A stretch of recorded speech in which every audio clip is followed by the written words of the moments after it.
Sir నమస్తే. నమస్తే. ధర్మస్థలంలో 13వ ప్లేస్‌లో మళ్ళీ తవ్వడం జరిగింది. అయితే అక్కడ వచ్చినటువంటి ఇవన్నీ దొరికినయి చూస్తే కన్నె పిల్లల టార్గెట్‌గానే ఇలా చేసారా? నరబలులు, క్షుద్ర పూజలు ఇయన్నీ జరిగాయా అన్నట్టు అనిపిస్తుంది. అలాగే మరోవైపు అసెంబ్లీలో కర్ణాటక అసెంబ్లీలో దీని గురించి చర్చ కూడా జరిగింది. పెద్ద గొడవ కూడా జరిగింది. అది మొత్తానికి ఓవరాల్‌గా దీన్ని ఎలా చూస్తారు? అసలు ఏం జరుగుతుంది? ఓవరాల్‌గా 3 డెవలప్‌మెంట్స్ గురించి చెప్పుకోవాలండి. నిన్న జరిగిన 3 డెవలప్‌మెంట్స్ ఈరోజు చెప్దాము. హ్మ్. ఒకటొచ్చి కన్నెపిల్లలే టార్గెట్‌గా హ్మ్. ఇక్కడ పూడ్చారు. ఎక్కువ ఈ వందల మంది, దాదాపు 500 మంది అనుకోవచ్చు. ఎందుకంటే 1995 నుంచి 2014 వరకు 19 ఏళ్ల పాటు నెలకి 2, 3 శవాల్ని నేను పూడ్చానని ఈ స్కావెంజర్ ఎవరైతే భీమా అనే పేరు ఉన్నదో ఆయన చెప్పాడు. సో నెలకి 2, 3 వేసుకుంటే 19 ఏళ్లకి కనీసం 500 దాటుతాయి. సరే 500 కాకపోయినా 100, 200 అయితే పూడ్చినట్టుగా మిగతా వాళ్ళ దీన్ని బట్టి కూడా తెలుస్తుంది. ఇంకొక యాంగిల్లో చూసుకుంటే నిజంగా ఇతను చెప్పింది అబద్ధం అయితే 4, 5, 6, 10 దువ్వినా కూడా ఏమీ బయటపడలేదు కదా, క్లోజ్ చేసేద్దామని సిట్ క్లోజ్ చేయాలి. ఎందుకు క్లోజ్ చేయట్లేదు సిట్టు? మామూలుగా అయితే ఇప్పుడు 16 తువ్వారండి, 16లో 3 దొరికాయి. సో 3 దొరికాయి కాబట్టి ఇంక 13 దొరకలేదు కాబట్టి ఆ 3 కూడా అమ్మాయిలవా కాదా, రేపు జరిగిందా, హత్య జరిగిందా అనేది తేలలేదు కాబట్టి ఆపేద్దామని అనాలి. వాళ్ళు ఎందుకు ఆపట్లేదు, కంటిన్యూ చేస్తున్నారు. ఇది దీని వెనక ఏముందంటే క్లియర్గా ఇతను చెప్పిన దాంట్లో నిజముందని సిట్టి కూడా భావిస్తున్న బట్టే ఈ తవ్వడం వెనక ఏంటంటే మట్టి పూడిపోవడం. ఎందుకంటే 19 ఏళ్ళ అప్పుడు జరిగితే మళ్ళీ ఒక 11 ఏళ్ళ గ్యాప్ వచ్చినాక ఖచ్చితంగా ల్యాండ్ స్వభావాలు మారిపోతాయి. ఎందుకంటే అది పక్క నేత్రావతి నది దగ్గర కాబట్టి వరదలు రావడం, కొత్త మట్టి చేరడం, అక్కడ తవ్వకాలు, అక్కడ డెవలప్మెంట్ రోడ్లు వేయడం, అక్కడ పవర్ లైన్స్ వేయడం, ఇవన్నీ జరిగాయి. రెండోది వీళ్ళు కూడా కావాలని ఇతను 4వ తేదీ కంప్లైంట్ ఇస్తే 28వ తేదీ తవ్వకాలు ప్రారంభించాడు. అంటే 24 రోజులు గ్యాప్ ఉంది. 24 రోజుల్లో కొన్ని చోట్ల మట్టి తవ్వి పెద్ద పెద్ద దిబ్బలుగా పెట్టిన ఆనవాళ్ళు కూడా ఉన్నాయి. అవి కూడా బయట ఫోటోల రూపంలో మంజునాథ్ అనే ఒక అడ్వకేట్ ఆ ఫోటోలు తీసి బయటికి మీడియాకు వదిలాడు. సో అది కూడా సాధ్యం. అందుకనే వాళ్ళు పాజిబిలిటీ ఉంది కాబట్టి సిట్టు తవ్వుతూ ఉంది. సో ఇప్పటి వరకు మొత్తం 16 ప్లేసుల్లో సిట్టు తవ్విందండి. ఇందులో 1 నుంచి 5లో ఏమీ దొరకలేదు. అట్లాగే 7 నుంచి 10లో కూడా దొరకలేదు. 6వ ప్లేస్లో ఆ స్పాట్ లో పార్షియల్ స్కెలిటన్స్, అంటే మొత్తం స్కెలిటన్ దొరకలేదు. ఒక మనిషి మొత్తంగా దొరకకుండా కొన్ని ఎముకలు దొరికాయి. ఇక సైట్ నంబర్ అంటే 6వ దాంట్లో 8 బాడీలని పూడ్చానని అతను చెప్తున్నాడు. ఇక సైట్ నంబర్ 11లో ఒక పుర్రె దొరికింది, కపాలం దొరికింది, కొన్ని ఎముకలు దొరికాయి, స్లిప్పర్స్ కూడా దొరికాయి. సైట్ నెంబర్ 14లో ఇది నిన్న దొవ్వారని చెప్తున్నారు. 114 బోన్స్ దొరికాయి, స్కల్ దొరికింది, తర్వాత ఈ స్కూల్ బ్యాగు, ఒక శారీ లాంటిది దొరికింది అని చెప్తున్నారు. సో దీన్ని బట్టి ఇప్పటి వరకు ఓవరాల్గా వస్తున్న సమాచారం, అక్కడ లోకల్ జర్నలిస్టులు అక్కడే న్యూస్ మినిట్ లాంటి వాళ్ళు అక్కడే మకాం వేసి వాళ్ళు ఒక నెట్వర్క్ ఏర్పరచుకున్నారు, ఇన్ఫార్మర్ నెట్వర్క్. అంటే అక్కడ తవ్వేవాళ్ళు, కార్మికులు, వీళ్ళంతా రకరకాలు ఉన్నారు. వాళ్ళ నుంచి వీళ్ళకి న్యూస్లు వచ్చేస్తున్నాయి. వాళ్ళు చెప్పేది ఏంటంటే ప్రధానంగా ఇక్కడ ఓన్లీ లైంగిక వాంఛ తీర్చుకోవడానికి అమ్మాయిలను చంపడం కాకుండా కొంతవరకు నరబలులు, అంటే మన కన్యలు అంటారు కదా, కన్యలతో సంభోగం ఉంటే మన పాత ఇది కూడా చాలా స్టోరీలు కూడా వచ్చాయి. అంటే కన్యతో సంభోగం వల్ల కొన్ని రకాల జబ్బులు మాయమవుతాయని.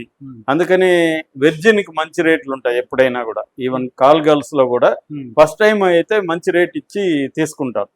ఒకటేమో ఫస్ట్ వెర్జిన్ తో సంభోగం మంచిది కావాలని కోరుకునేది ఒకటి, అది సెక్స్ పరంగా. అట్ట కాకుండా మూఢనమ్మకాలు ఉంటాయి. వీడికి ఏదో జబ్బు ఉంటది, ఈ జబ్బుకి కన్నెపిల్లతో సంభోగం చేస్తే ఈ జబ్బు నయమవుతుందన్న నమ్మకాలు కూడా ఉంటాయి. అట్లాగే కన్నెపిల్లని బలిస్తే ఎక్కువ ప్రయోజనం జరుగుతుందని క్షుద్ర పూజల్లో అది కూడా ఒకటి ఉంటది. సో అలాంటివి ఏమన్నా జరిగాయా? ఎందుకంటే ఎక్కువ ఈయన చెప్తున్న దాంట్లో ఎక్కువ చిన్నపిల్లలే, ఆడపిల్లలు ఉన్నట్టుగా టీనేజ్ పిల్లలే ఎక్కువగా ఉన్నట్టుగా ఇప్పుడు వీళ్ళు కలెక్ట్ చేశారు. ఇదంతా కూడా అప్సెల్ కాదు. ఆయన ఏమి ఇప్పటి వరకు మీడియాతో మాట్లాడలేదు, స్కావెంజర్ సిట్టు మీడియాతో మాట్లాడలేదు, అప్సెల్ అయితే కాదు. కానీ అక్కడ లోకల్గా ఉన్న జర్నలిస్టులు వాళ్ళు రాబట్టిన సమాచారం ప్రకారం కన్నపిల్లలే టార్గెట్గా ఇక్కడ ఈ స్కామ్ జరిగింది. అందుకని 15 ఏళ్ల అన్ఐడెంటిఫైడ్ ఈ బాడీస్ సంబంధించిన రికార్డ్స్ని వాళ్ళు మాయం చేయడం వెనక కూడా ఇది ఉంది అనేది ఇప్పుడు చెప్తున్నారు. ఇక రెండవది నిన్న 13వ సైట్ అని ఆపిపెట్టారు. మనం చెప్పుకున్నాం, ఎందుకంటే అక్కడ ట్రాన్స్ఫార్మర్ ఉంది, రోడ్డు వచ్చేసింది, డ్యామ్ ఉంది. సో మేజర్ డెవలప్మెంట్ ఆ సైట్లో జరిగింది. అక్కడ ఒక 6 బాడీల్ని నేను పూడ్చానని ఈయన చెప్తున్నాడు. రెండోది ఆ ప్లేసు అటు ఇటుగా మారిపోయింది, ఒకే దగ్గర లేదు. అందుకని అక్కడ జిపిఆర్ అనేది ఒకటి తెప్పించారు, గ్రౌండ్ పెనిట్రేటింగ్ రాడార్ అంటారు దాన్ని తెప్పించి దానికి డ్రోన్కి ఫిక్స్ చేశారు. నిన్నంతా కూడా విజువల్స్ వచ్చాయి. డ్రోన్ ఆ ఏరియాలో దీన్ని తీసుకొని తిరుగుతుంది. అంటే సబ్ సర్ఫేస్ అంటారు, సబ్ సర్ఫేస్లోకి ఇది పంపిస్తారు. ఇది రేడియో ఎలక్ట్రిక్ రేడియో సిగ్నల్స్ ద్వారా భూమి లోపల 100 అడుగుల వరకు కూడా అది వెళ్ళగలదు. వెళ్ళి మట్టి కాకుండా ఇంకేదన్నా సబ్స్టాన్స్ ఉంటే అది సిగ్నల్ పంపుతుంది, రాక్ కావచ్చు, ఎముకలు కావచ్చు, అలాంటివి. సో దాంతోపాటు వీళ్ళు ఏం చేస్తున్నారంటే చుట్టుపక్కల తవ్వడానికి నిన్న దాదాపు 18 అడుగుల పొడవు, 23 అడుగుల ఎడల్పుతో దాదాపు 10 టన్నులు 20 టన్నుల మట్టి తీశారు నిన్న. ఎందుకు ఇంత చేస్తున్నారు అని విలేకరులు ఆరాధిస్తున్నప్పుడు అక్కడ కొన్ని బయటికి వచ్చాయి, అక్కడ దొరుకుతున్నాయి కాబట్టి తవ్వుతున్నారు అని చెప్తున్నారు. సో అంటే 13, దాన్ని స్ట్రిక్ట్ గా 13 అనలేము, చుట్టుపక్కల 13+ అని పేరు పెట్టారు వాళ్ళు. ఈ 13+ సైట్ లో నిన్న సపరేట్ గా తవ్వి మట్టి తీసి 20 టన్నుల మట్టి అంటే చాలా లోతుకి. ఇప్పటివరకు ఏంటంటే 3 అడుగులు 4 అడుగులు తవ్వి ఊరుకుంటున్నారు. అట్లా కాకుండా ఇంకా లోతుగా తవ్వాలనేది ఇప్పుడు డిసైడ్ అయ్యారు. ఎందుకంటే ఇతను పూడ్చిపెట్టిన తర్వాత దాని మీద మట్టి చేరిపోవడం ఈ 11 ఏళ్లలో ఉంటుంది. ఇతనేమో నేను 3 అడుగుల్లో పుడ్చాను అంటాడు, కానీ అక్కడ అది లోతుకి వెళ్ళిపోయి ఉంటుంది, మట్టి చేరిపోవడం ఇవన్నీ జరుగుతుంటాయి. దానివల్ల ఇంకా లోతుగా తవ్వాలనే నిర్ణయానికి సిట్ వచ్చింది. అంటే ఇతను చెప్తున్నది అబద్ధం కాదు, ఇతను చెప్తున్న దాంట్లో వాస్తవం ఉందని సిట్ గ్రహించింది కాబట్టి ఈ లోతు తవ్వుతున్నారు. ఇది మనకు ప్రధానంగా. రెండవ అంశం, నిన్న అసెంబ్లీలో, కర్ణాటక అసెంబ్లీలో బీజేపీ వర్సెస్ కాంగ్రెస్ దీని మీద గొడవ జరిగింది. బీజేపీ ఆర్గ్యుమెంట్ ఏమంటే అసలు ఇది ధర్మస్థలాన్ని బదనాం చేయడానికి, చెడ్డ పేరు తేవడానికి జరిగిన కుట్ర. అతని వివరాలు ఎందుకు మీరు బయట పెట్టట్లేదు, అతనిది బయట పెట్టండి, బయట పెడితే అతను ఎవడు, అతని వెనక ఎవరున్నారు, ఏ శక్తులు ఉన్నాయి, ఇదంతా బయటకు వస్తుంది అనేది ఒక డిమాండ్. రెండు, ఇప్పుడు 16 దాకా తవ్వారు, ఓన్లీ 3 చోట్ల మాత్రమే ఎముకలు వచ్చాయి, అవి కూడా ఆడవాళ్ళ మగవాళ్ళ కూడా తేలలేదు. సో మీరెందుకు ఇంకా తవ్వుతా ఉన్నారు? 16 దువ్వితే కనీసం 10, 6, 7, 8 బయటపడాలి కదా, కేవలం 3 బయటపడ్డాయి, ఇంకా 13 లేదు. అవి కూడా ఎవరు? ఇక్కడ మామూలుగానే ఆత్మహత్యల సేవలు పూడ్చుంటారు కాబట్టి అవి బయటపడ్డాయి, అవి ఎత్తలేని మీరు ఎలా చెప్తారు? కాబట్టి దీన్ని ఆపేయండి, ఇది ధర్మస్థలని దేశవ్యాప్తంగా ప్రపంచవ్యాప్తంగా బదనాం చేయడానికి ఈ కుట్ర జరుగుతుంది అనేది సునీల్ కుమార్ అని బీజేపీ ఎమ్మెల్యే గట్టిగా ఆయన మాట్లాడారు. దానికి కాంగ్రెస్ వాళ్ళు సమాధానం ఇచ్చారు, మేము ఒక సిట్టిని వేసాం, ఆ సిట్టుకి అధికారాలు ఇచ్చాం, ఆ సిట్టు రిపోర్ట్ వచ్చినాక మేము మాట్లాడతాం దీని మీద. ఇప్పుడు మేమేమి దీని మీద మాట్లాడలేం. మాకు ధర్మస్థల టెంపుల్ని బదనాం చేయాలని కాంగ్రెస్ ఉద్దేశం కాదు, న్యాయం జరగాలి. అక్కడ ఒక అన్యాయం జరిగింది స్త్రీలకి, ఆల్రెడీ మిస్సింగ్ కేసులు ఉన్నారు. సౌజన్య అనే అమ్మాయి మిస్ అయింది, అనన్య భట్ అనే అమ్మాయి మిస్ అయింది, పద్మలత మిస్ అయింది, వేదవల్లి మిస్ అయింది, వాళ్ళు ఇప్పుడు బంధువులు కూడా వచ్చారు. ఇలాగా చాలా మిస్ అయిన కేసులు వస్తున్నారు. కేరళ నుంచి కూడా చాలా మంది మిస్ అయ్యారని చెప్తున్నారు. కాబట్టి దీన్ని తేల్చాలని మేము ప్రభుత్వం వేసింది తప్ప ధర్మస్థలం మీద కించపరచడం చేయకూడదు అనేది మేము కూడా యూట్యూబర్స్ని కానీ మిగతా మీడియా కానీ విజ్ఞప్తి చేస్తున్నామని కాంగ్రెస్ వాళ్ళు కూడా అన్నారు. మీరు లేనిది పోంది చెప్పకండి, ధర్మస్థలని కించపరిచే విధంగా, ధర్మస్థలం మీద అనుమానాలు వచ్చే విధంగా మీడియాలో ప్రచారం చేయకండి. అది ఒక్కసారి రిపోర్ట్ వచ్చి అఫ్సల్గా వచ్చినప్పుడు మనం మాట్లాడదాం, అంతవరకు సంయమనం పాటించండి అని కాంగ్రెస్ కూడా మీడియాకి అప్పీల్ చేసింది. మరోవైపు నిన్న శ్రీ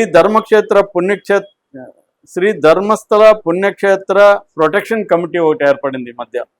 ఈ కమిటీ ఆధ్వర్యంలో నిన్న హవేరీ జిల్లాలో పెద్ద ధర్నా చేశారు. వందల మంది బీజేపీ కార్యకర్తలు.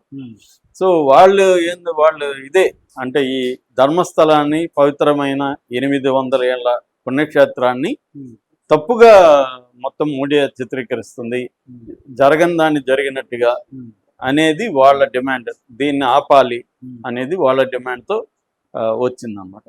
సో ఓవరాల్గా ఇప్పుడు ఏంటంటే ఆ ధర్మాధికారి వీరేంద్ర హెగ్డేని ప్రొటెక్ట్ చేయడానికి ఓవరాల్గా కర్ణాటకలో ఉండే బీజేపీ కంకణం కట్టుకున్నట్టుగా మనకి సోషల్ మీడియా పోస్టులు కానీ అర్థమవుతుంది. అంటే దీన్ని బట్టి కూడా ఇప్పుడు నిజంగా అతను కానీ లేకపోతే ధర్మ మండలి కానీ ఎవరు తప్పు చేయకపోతే వాళ్ళే డిమాండ్ చేయాలి కదా తేల్చండి. అది వదిలేసి రివర్స్ అటాక్లు ఎందుకు మొదలు పెడుతున్నారు అనే దగ్గరే డౌట్లు వస్తున్నాయి. అట్లాగే సిట్టు కూడా తవ్వుతూనే ఉందంటే ఏదో సంథింగ్ జరుగుతుంది, ఆల్రెడీ వాళ్ళకి రిపోర్ట్ కూడా వచ్చుండొచ్చు ఇది కన్నెపిల్లల అదే అని. అందుకనే ఇక్కడ ఇతను చెప్పింది వాస్తవం నమ్మడం వల్లే వాళ్ళు కంటిన్యూగా తవ్వుతున్నారు. పైగా వాళ్ళు ఇప్పుడు పోలీస్ స్టేషన్ స్టేటస్ కూడా అడిగారు, తెచ్చుకున్నారు, వాళ్ళు కేసులు కూడా పెడుతున్నారంటే ఇతను చెప్పిన దాంట్లో వాస్తవం ఉంది అనేదే ఇప్పుడు ఎక్కువ మంది నమ్ముతున్నారు. Thank you.